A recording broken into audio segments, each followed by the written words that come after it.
Live from WPRI 12, this is The Rhode Show. Hi, Michaela. Hi, Will. The place for what's hot and happening. You're having fun, eating well, Rendered him speechless. and living life Enjoy the show. on The Rhode Show.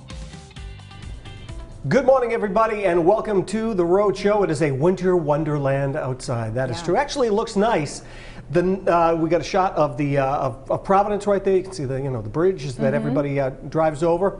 It was nice driving around last night. If you had a chance to go out and seeing a shot of Newport and seeing, it looks beautiful. You got to be careful out there because You a do. lot of ice on the roads. You really I know do. you said it's nice to drive around, but I didn't find it so nice. You Yeah. got to be really, really careful out there. Yeah, it actually. I mean, I didn't think it was that bad. I mean, at all. I was driving around. I had to go out last night to do something and seeing all of the Christmas lights look beautiful when they're normally, Yeah. but then when you put snow on them, I know. It's nice. looks beautiful. Looks so nice. And all the snowmen And all the that have been snowmen, yeah, formed right. since yesterday. Yeah, Did so it you looked- notice that? A I lot did. of people in the neighborhoods, and we built a little one ourselves. Did too. you? And my son got very excited. That's big stuff. Yeah. That's really big stuff when you're out there doing the it. dog stopped us from it quite a bit because he kept digging and getting excited, like, thinking "Stop it it!" was being played with. Stop but it! Yeah, it was a lot of fun. Yep. All right, well, now let's send things over to Brendan. He is already in the kitchen. Good morning, guys. I couldn't wait. We're so very excited because one of our favorite places, yes, Tilly's Cheesesteaks, they are here. And this, of course, is our good friend, Jonathan Beers. His parade wave is ready to go. Good to see you, buddy. How are you? Good to see you again. It's good to see you. All you're missing is that sash. Yeah. I've got it in the car. Mr. Cheesesteak is what he is. But great to have him with us. He is going to be preparing Cheeto Pimento cheese balls. What's not to love? Absolutely. It's holidays. You've got to have cheese balls. You've got to have cheese in ball form. I couldn't agree more. Take us through the ingredients. All right. So up right here, we've got Cabot cheddar. We've got a whipped cream cheese. We've got our pimento pepper, some chives, some Duke's mayo. It's our favorite mayo at the restaurant. Some Trappy's hot sauce. We're going to do a little bit of lemon zest to order, some sugar. And then we're just going to mix it all together and mash it. Well, a lot of people. And then a little TV magic. I love it. A lot of people refer to me as lemon zest, actually. Oh, do they? No, they don't. What part of the internet? It's great to have you here. Let's talk about your locations, multiple spots, and what people really need to know here. Yeah, so last time we were here, we had Tilly's Cheesesteaks down in South Kingstown. It's been a little while since we've been here. We now have Tilly's Feast in North Kingstown. We're doing essentially family suppers, pickup, cocktails to go, and then we're going to essentially turn it into a grocery store and sundries where you can get flour, you can come get a cheesecake, you can come get, whatever that pre-order meal is. And then we just opened up PVD where we're doing our cheesesteaks and then vegan cheesesteaks, which is pretty cool. Outstanding. I've said this many times on the Road Show. In the morning when I wake up, I have no idea where I am. Even when I get to work, I'm still just in some kind of a daze. But this morning, like a beacon of light in the parking lot when I was rolling in, I saw the Tilly's Cheesesteaks van, and out of nowhere I perked up because I was so excited to see you, and it really is always wonderful to put the spotlight on you guys. Well, thank you very much. It's always so delicious, you guys. This is the man, Jonathan Beers from Chili's Cheesesteaks. That happens. Tilly's Cheesesteaks. I'm dyslexic today. He's making the Cheeto Pimento cheese balls. You don't want to miss it. Over to you. Well, with the year we've had, you may be looking to get away safely and maybe stay a little closer to home. Here to tell us about the new Hammets Hotel is General Manager Randy Maluski. Good morning, Randy. Good morning. How are you today? I'm great. Hey, you look like you're in a wonderful spot. The hotel just opened up in June right in downtown Newport. Tell us all about it. So we are in our lobby here at Hammets Hotel. Hammets is located on Hammets Wharf, which is a brand new project. As you said, we opened on June 26th, and we are just right in the heart of Newport here. You can see the somewhat of bustling traffic going on behind us, but our hotel is an 84-room property with a feeling of the old Newport mercantile wharfs with really some modern textile feelings to it. So it's a really warm, welcoming place for guests to stay. We have magnificent water views. We're located right on the marina, so there's an outdoor deck and patio area. A little chilly to be out there right now, but in the summertime, it's amazing to be there. It looks and sounds beautiful. You have some local specials as well that might help inspire some locals to check it out. Tell us more. Yes, right now we are welcoming all Rhode Islanders to Hammett's Hotel, and we are running a $69 overnight promotion that is for our standard rooms, and we have additional rooms, our Marina King rooms facing the water, and suites that range up to $199. So we hope to see all of our local Rhode Islanders here over the winter. It's something to do. We are very safe with all of our COVID processes, so we are welcoming Rhode Islanders to come and visit and stay. Get away. Yeah, some great deals to snag right now. Those are some specials that you have going on, but something that happens all the time is your great gallery. Yes, our Sarah Langley gallery that we have is a revolving gallery. Right now we have a New York artist, very well known, Nicole Wittenberg. Her collection is a pastel collection that is up until January 21st. Art is very important here at Hammett's. We have all local artists featured throughout the property in the guest rooms, and our revolving gallery has artists that will come throughout the year. About every 3 months, we'll switch that over, and profit of all of the sales do go to a charity.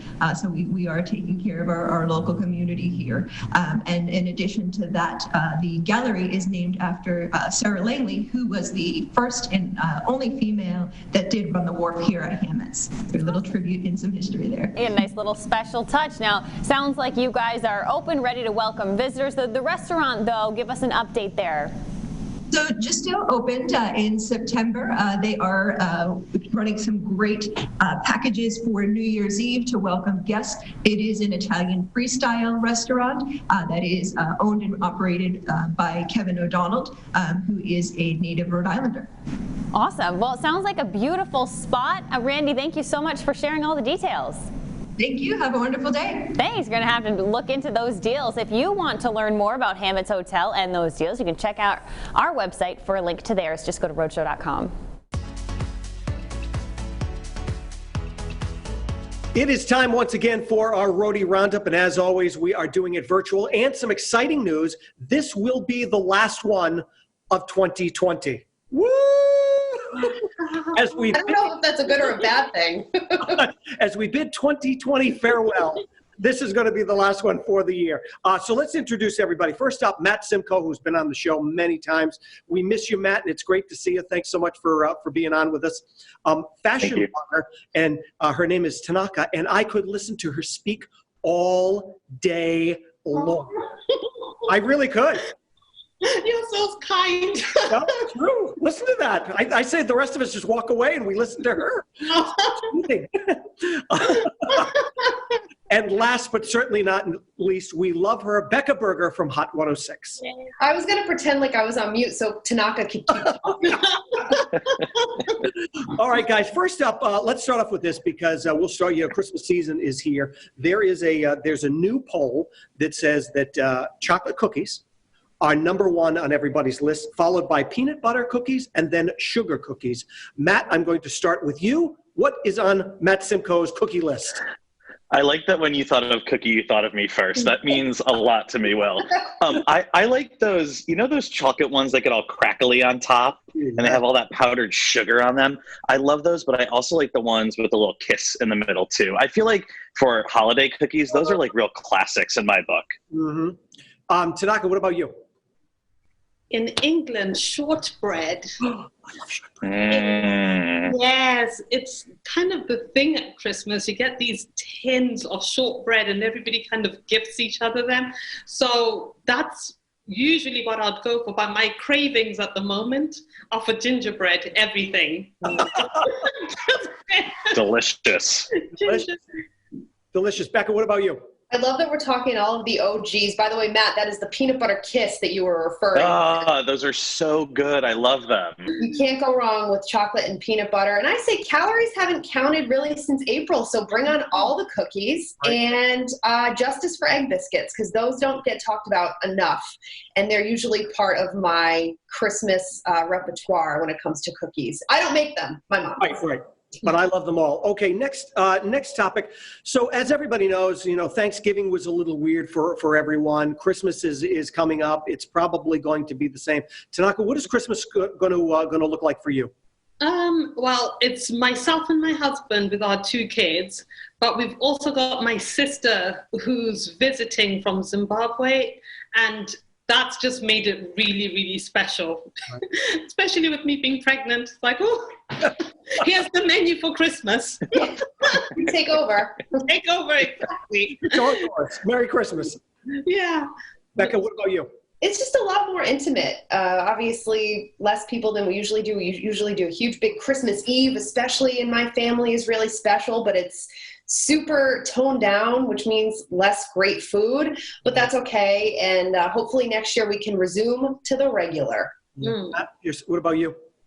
Yeah, this weekend I'm actually doing like Christmas gift stoop drop-offs to my family. So I'm driving by everyone's house, dropping them off, doing a little wave. And then Christmas Day, it's just going to be me and my partner Dave at home, and we're going to make a beef Wellington and like really go all out. Yeah. So why not? Ended on a high note. That is very fancy, beef Wellington. Wow. Well, you know how we do. How you do. Okay, next up, we all have, we're all looking towards 2021. Not that a switch is going to go off and something magical is going to change, but what are your hopes for the new year? And Becca, when they say, given the all clear, what's the first thing you want to do in the new year? I'm going to Disney. No, I'm just kidding. Not a bad one to do. I'm looking forward to going out to dinner and not having to limit the amount of people I'm going with. And I think dinner without restrictions sounds really amazing. And I know that it kind of sounds so regular, right? And that's what we want. We just want to return to what life was like. And I think just a simple going out to our favorite restaurant without feeling like, ooh, that's what I'm looking forward to the most. Yeah, Tanaka? I just want to hug everyone. I want to hug my friends. I want to hug my family. And I really want to travel, like, just to see my family as well. Like, it's just made me really appreciate, like Becca was saying, it's the little things that we took for granted that now I'm just thinking, man, once I have the chance, I'm giving my best friend the biggest hug. And you're not letting go. No. Matt, what about you? You guys have all been so sweet and sentimental. Remember going to events and press events and getting swag bags? Anyone miss swag bags?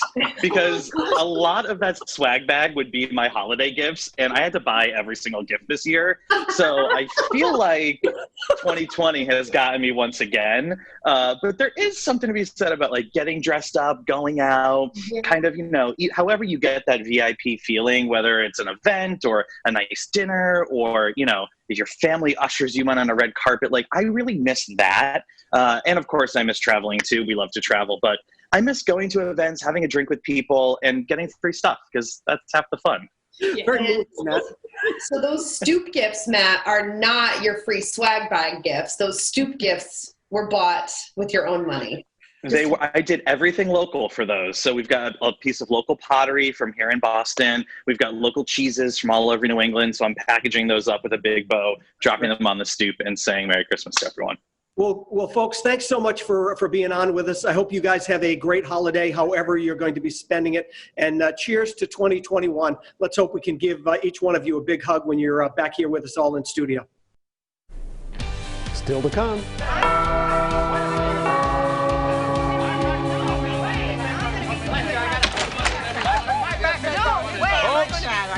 Folks, Merry Christmas. Yes, the family can be a lot. How to deal with them during the holidays next. And later we are chatting with our friends at Hey Roadie who have put us on the cover of this month's issue. Hey Roadie. And before we head to break, let's check out the conditions on the slopes. Hallie O'Brien has our first snow report of the season.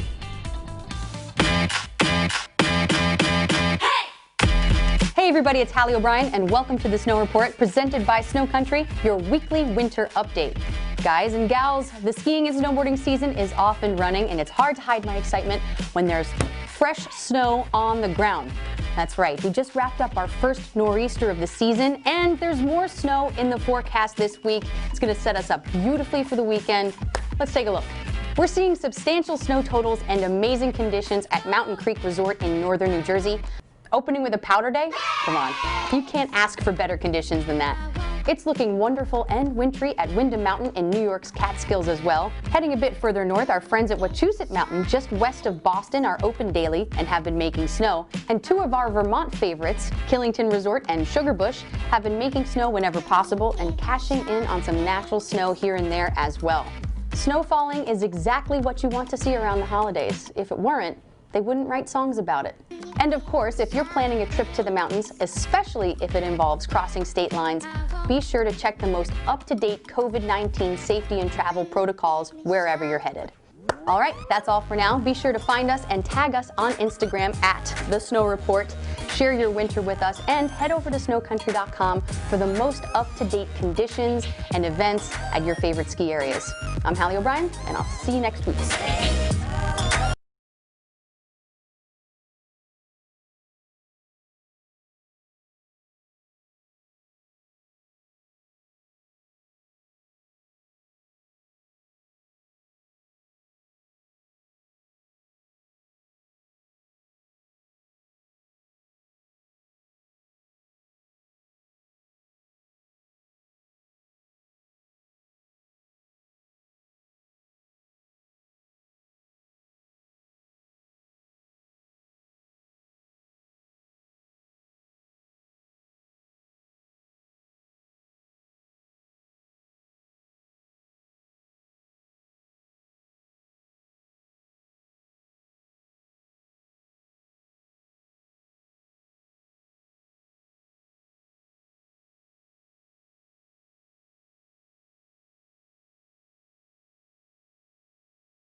Welcome back, everybody. Well, as we all know, this time of year can be a difficult time for dealing with, yes, family. So how do you navigate through the emotions and the potential conflicts with loved ones, even during this strange year that we've had? Well, I recently caught up with author and mental toughness expert Eric Rittmeyer over Zoom, who chatted about his new book. Eric, great to have you with us here this morning. Brandon, so great to be here. Thanks for having me, bud. I appreciate it. It's a pleasure. Let's get right into it here. I'd love to know a little bit about your background for our audience out there, really kind of how it is you arrived at this book, The Emotional Marine. This is such an important topic, but how did you get here? Yeah, it's funny, and it's a play on words, kind of here emotional, here Marine. It's like the emotional piece, the mental toughness piece. So I was in the Marine Corps. I got out, started a business, and I just started picking up on the people I was hiring, the people I was training, the most successful salespeople that I'd work with. There were some common threads there, and I couldn't get a grasp on it. Finally, what I figured out was the most successful people had one thing in common. They were all very, very likable. So I was like, you know what? This sounds very simple. It sounds like basic 101 stuff, but I figured, why not write a book about likability? Like, what are some things that we can all do just to better connect with other people, strangers, people at the grocery store, with our personal relationships? It's just a really simple guide to how to be likable. Not a lot of people know how to do it, unfortunately. Well, and you're looking at one of them right here. My life is a never-ending quest to become more likable, more affable. So this is a great thing. But, dealing with stress, I mean, this time of year, certainly with the pandemic, it seems to, well, it doesn't seem to be, it has all been exacerbated by what's going on. So maintaining our mental toughness, let's talk about how we maintain our composure at this time of year, especially because whether we're gathering in person, many of us can't, but if we're doing it like this, there are still going to be those things that could potentially set us off. So what do we need to know kind of going into situations where we may become a little emotional? Yeah, awesome question. I think what's most important to point out here, Brendan, is the definition of mental toughness. There are lots of misconceptions about this. In the simplest terms, mental toughness is emotional control. We're hardwired to feel first and think later. We're emotional creatures. We're not provided any types of training on this. We go to school, we memorize, we regurgitate. Nobody teaches us how to control emotion, how to express emotion. We're taught to suppress it, turn it off. Don't do that. You can't act that way. So we're not given any training. Mental toughness is all about remaining in control of our emotions, regardless of what's happening to us on the exterior. We have total control over how we respond to that. We're not given any training, especially our kids. Our kids need to know an emotional vocabulary, a way to express how they feel without anger or aggression. So it's all about emotional control. It really is, and certainly your book can can delve further into this for people, of course. But let's talk about some of the pillars and just some takeaways for our audience right here today. Some ways to mentally handle those hurdles and roadblocks when they come up. The first one that you point out, taking the time to respond rather than to react. This is a crucial one. It is. When we react, it's knee-jerk. It's emotion-based. Every situation we're put in initially is going to be an emotion-based reaction, as opposed to responding, which is where we process information logically, then we formulate a response that's not tied to an emotion. When we react emotionally, it's not going to end up in the best situations. We're going to say and do things going to upset other people. Right. And moving on, staying calm in volatile situations. Anything we can do to kind of maintain that even keel, right? Exactly right, and very difficult to do, because when we're put in these situations, it's performance under pressure, another milestone with mental toughness. How do we perform under pressure? It's like professional sports. We practice, we practice, we practice. The field goal kicker goes out there with 1 second left. It's mental toughness. It's his thought processes that makes him kick that field goal and not shank it. Constant control of our emotions. Yeah, this is great stuff. And moving on, people who are successful during these situations, they suspend their disbeliefs. You've really got to put yourself in that frame of mind. You got to kind of take yourself out of the norm, right? So insanely difficult to do. The problem is, the minute somebody produces any type of fact that conflicts with the belief we have, we automatically default to these defense mechanisms. We have to get better at, number one, being listeners. We listen with the intent to reply, not with the intent to understand. We need to take our beliefs and set them aside and just hear the other person that might have an opposing point of view, but let's just make them feel like, I get where you're coming from, Brent. I don't agree with you, but I get where you're coming from. It's not a win or lose thing. It just make you feel like I heard you. Absolutely. And I think that's all so many of us really want. And lastly here, you've got to know your triggers. Triggers are critically important, especially with holidays and big meetings. It's like Cousin Eddie coming over with his dog Snot. Just rub him, Clarky, like you rub on the belly. We have to be aware of these triggers and know that when one of the triggers happen, if we're prepared for that mentally, it's called systematic desensitization. If we can prepare mentally for those triggers, when they happen real time, we've already prepared for it. So how we respond to that is logic-based as opposed to reacting emotion-based. We can take that trigger, set it aside, and be like, you know what? Can you pass the potatoes and some gravy, please? That's what we do. Absolutely. And it's all such valuable information, and it is applicable to so many different things, as you just articulated. Lastly here, where can we get the book? Thank you, Brent. I appreciate that. Yeah, my website's best, mentaltoughnessspeaker.com. It's also on Amazon. I'm over social media, Facebook, Instagram, Catch and Hate on Twitter. You can find me anywhere, man. I appreciate that. That's the true mark of success, I think. And let's face it, Eric, once I become more likable, let's make a deal here. I'll write your next foreword. That would be absolutely amazing. And I would say in our very brief conversation, I don't think I have problems with that. I've dealt with lots of other people that are much more unlikable. You're doing okay, man. You're one step up. Thanks, Eric. A great pleasure to have you with us. Have a great holiday season. Likewise, Brendan. Thank you for having me, buddy. I appreciate it. Still to come this morning on The Road Show, we are going back into the kitchen with Tilly's Cheeto Mento Cheese Balls. It's on the menu. Delicious. It sounds so good. But first, do you still have holiday shopping to do? We all have that person who's hard to shop for, right? And we are talking about the struggle next in The Buzz. As we head to break, we'd like to remind you of course, our search for the remarkable women of Southern New England. Tell us about them, the ones in your life. We would love to share their stories. Just head to WPRI.com and nominate someone special in your community.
Welcome back to The Road Show. This morning in The Buzz, we are talking holiday shopping. Tonight, it's the last night of Hanukkah, and we've only have 6 shopping days left before Christmas.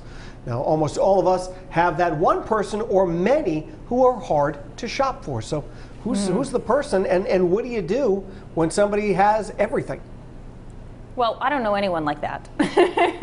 But I know that there are some people out there. For me, it's especially when it's like a family member, I want to get them something. Right. I don't just want to get them like a gift certificate or a gift card. Yeah. I feel like I want to get something special, unless it's to a place that I know they love. You know, maybe Right. it's a restaurant gift card and they don't treat themselves out to a meal, and I know that they like to go out together. Like I've actually done that for my parents in the past, Yeah. and because I know that it's not just a meal, but it's a night out together, and there's a little more to it. My husband is actually kind of hard to shop, or at least I put some added pressure on myself because he's really good. He's like a good gift giver. That's good. But I want to match it. Right. You know, so then there's almost like that pressure. Right. Shoot, I feel like I'm way easier to shop for than he is. Sure. So I feel like he's sometimes difficult for me. Yeah, I think, I mean, for me, it's come to the point that, you know, my wife is very hard to buy stuff for. When she wants something, she goes out and buys it.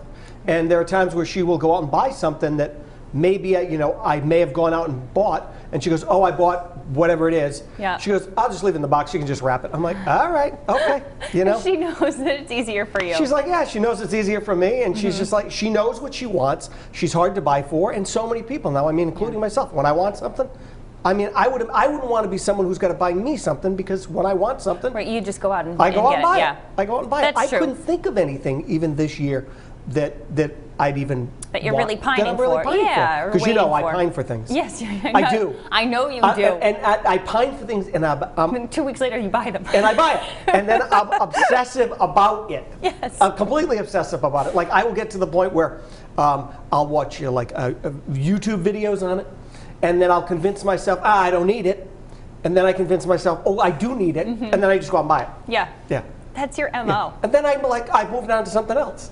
Well, and I'm sure a lot of people are like that, especially this year. Maybe you've been finding yourself at home, and then you start looking around going, hey, what else do I need? And then you make another online purchase. I really like shopping for kids, like young kids. I think it's fun to go in those toy aisles. Right. But I have a niece and nephew that are in their teens now. Ooh, that's a... Yeah. I get them Amazon gift cards. Yeah. I know that seems so lame, but I think back to when I was a teenager, and I'm like, I would like this. And then at least, because I don't know, like, what's cool? What are all the kids liking? And I'm like, I don't want to get them something they're going to say, ugh, I'm over this. I'm not a baby anymore. I don't like this. This isn't my style. I feel like an Amazon gift card is great for a teenager. I do too. That gift card to the mall or something like that, where they can go and choose their own things. Yeah. And a lot of times they get more bang for their buck, because either things are on sale and they don't have to return it. It fits them if that's what they want. Yeah. Exactly. Yeah, no, I think that's a good one. But it is still hard because I don't know exactly Yeah. what they want. Brendan, I'm sure there's someone in your life too that you kind of struggle with come this time of year. Yeah, it can be very challenging, but you guys, from me, you're both getting, I know you're excited, Benny's gift cards. Oh, excellent. I still have their leaf bags in my shed. Yes. You know, too soon? No, we love Benny's. We miss Benny's, of course, but I think you made such great points right there. There are certain age groups that are very difficult to buy for, of course, but I could not agree more. A gift card is a perfect present, because I can't tell you how many times I'm sitting there and I want to get something on Amazon or whatever, and I'm like, I'll just use the card. But There you still, go. it's easy enough. So don't think that that's a bad gift, because it's a great one. So let's check in with our viewers out there right now to see what all of you had to say. We won't continue until we know. So let's get right to this. Angie is up first on the big video wall of fun. She says, nowadays I think it is kids that are tough to buy for, because there are so many tech gadgets, new game consoles, and newer ones coming out. Yeah, it's a lot to keep up with. Jean is up next to saying, my great-grandchildren, they all want electronic games, etc., that I just can't afford. Yeah, the prices, they pile up. Those can be very expensive. James is up next. He thinks the hardest person to shop for is his boyfriend. Hard to think of things to get when he has so much. Yeah, what do you get the person who has everything, right? And Dennis wraps things up with kids today, I feel, would be the hardest to shop for. With all of the high-tech toys today, I feel the looks on their faces on Christmas Day will tell if you've got the right toy or not. Yes, exactly. Thanks for chiming in, everyone. You know what to do. You know what to do. You can follow us at The Road Show at Facebook, Twitter, and Instagram. Please leave your comments. We may use yours that you leave on Facebook on the Buzz video right here. So please participate. Still to come this morning on The Road Show, it's time to move. Local pastor is telling us all about his new book that he's hoping will inspire others this holiday season. And later, we are chatting with the editor-in-chief over at Hey Roadie about the latest issue, which features your favorite morning TV hosts. No, it's not. It's us. You're watching The Road Show. I'm just going to head down to the basement. We'll be back right after this. See ya.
The Road Show continues on WPRI 12. Well, a local pastor is now a local author, adding that to his impressive resume, of course, and he's joining us this morning to tell us all about his new book, Move. We are thrilled to welcome Pastor Tim Hatch. Good morning. Good morning. Thanks for having me. Yeah, it's great to have you here. Let's get right into it here and talk about really what this book is about and truly what you hope that people will take away from it. Well, this book is actually about a personal experience of mine and my churches, and just really kind of symbolic of all of life. The title of the book is very simple: Move! Exclamation point, because life is about moving. And there's two realities. You either move intentionally or you don't move, and everything around you moves in spite of you. And so many people wake up years later and they realize that life has changed all around them, but they haven't changed intentionally. They haven't made some attitude adjustments and some personal decisions to take their life forward in the right direction. So that's what this book is hopefully going to help people to do. Stop letting life move around you and start embracing a life that moves intentionally for you and in your favor. It really is such a simple notion, yet it is endlessly important to our lives, as you just alluded to. So let's get right into why you just decided to do this. Certainly we have an idea of what it's about, but what led you to actually, putting pen to paper, so to speak? Yes, so we actually, as a church, we've moved several times. In our first 5 years, I write this in the book, we moved 6 times. And so we actually titled ourselves A Church on the Move. We used to say, jokingly, if you can find us, you can worship with us. Because it was about moving, finding that next location, finding where we should belong, where's our neighbors, where do we fit? And then, of course, we grew substantially as a church over the last 18 years. And so we had to find bigger spaces and bigger venues to accommodate more people. And so the book actually was the product of a series of messages that I preached many years ago as we made our final move in our North Attleboro, Massachusetts location to what is about 100,000 square foot building. And that was a huge, substantial move for us as a church. And it just I wanted to guide the church forward into that move with an attitude of, hey, we got to take this step or life is going to pass us by. And so I put it pen to paper because how many more people beyond our local church needs to hear this message? And even if you're not a believer, even if you're not of our faith, my hope and prayer is that this book and this content helps you move forward in the direction that you want to go in your life. Yeah, there's a takeaway seemingly for everyone here, some true life lessons inside of this book. Part of the description says, stop settling for the good life and seek our individual plan. I mean, so you read something like that and you think, well, what could be better than the good life? Can you, explain that a little bit further, what that truly means? Yeah, what that means is that we have plans, but, God rules. Okay, and so here's the deal. You're gonna make these ideas of what your good life is. Everybody formulates whatever the good life might be. Funny thing is as Americans, we're kind of in a bubble as to what the good life is. And if you go outside of this country for about 5 seconds, you find out that the good life is substantially different in other countries than in our context. And really, when you move out of the country or you step out of the country, you move out of your own context or move away from where you grew up or whatever, you kind of gain some perspective on maybe what you thought was the good life was not the plan for you. And how many people, they just follow a life plan because it's kind of handed to them or it's part of their context or it's part of their culture. And it's not necessarily what's best for them. And so I'm a person of faith, of course. I'm a local pastor.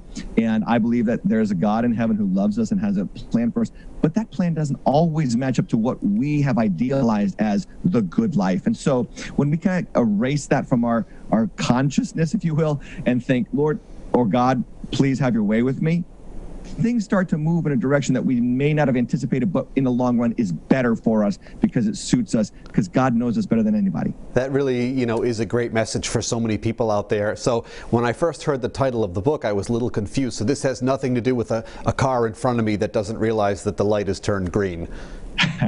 Oh yeah, it sure does. Yeah, even in that microcosmic moment, right? You got to figure out, okay, I'm not able to move in this direction, and so how do I embrace that? But on the bigger picture, of course not. It's about your big picture of life, and I list 7 beatitudes. I call them the beatitudes of movement, and so you got to embrace an attitude of how to move forward intentionally again, and not just as a result of the world around you moving. You can't stop the movement, so move right.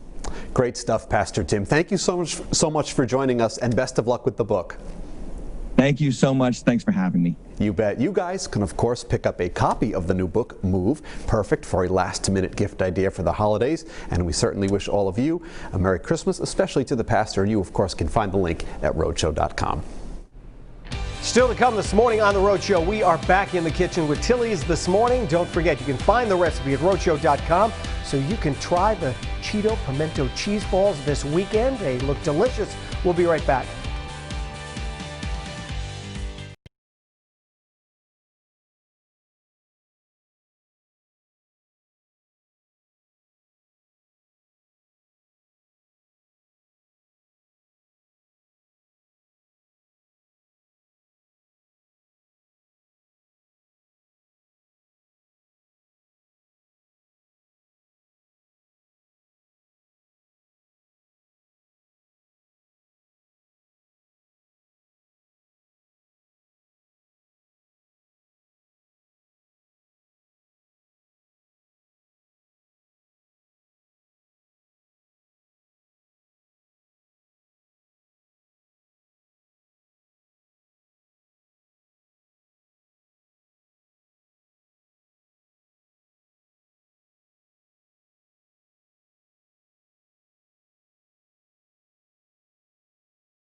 Well, if you pick up the latest issue of Hey Roadie, you're going to see some familiar faces as the Roadshow team greets you when you turn that first page, because we're on the cover, and that's all thanks to Elise Major. She's the editor-in-chief over at Hey Roadie. Hi, Elise. Hi, Michaela. What a great opportunity. Thank you so much. I know Will and Brendan and I loved going out to the Christmas tree farm and having a great time snapping some photos, but how did that idea come to be of choosing to highlight us?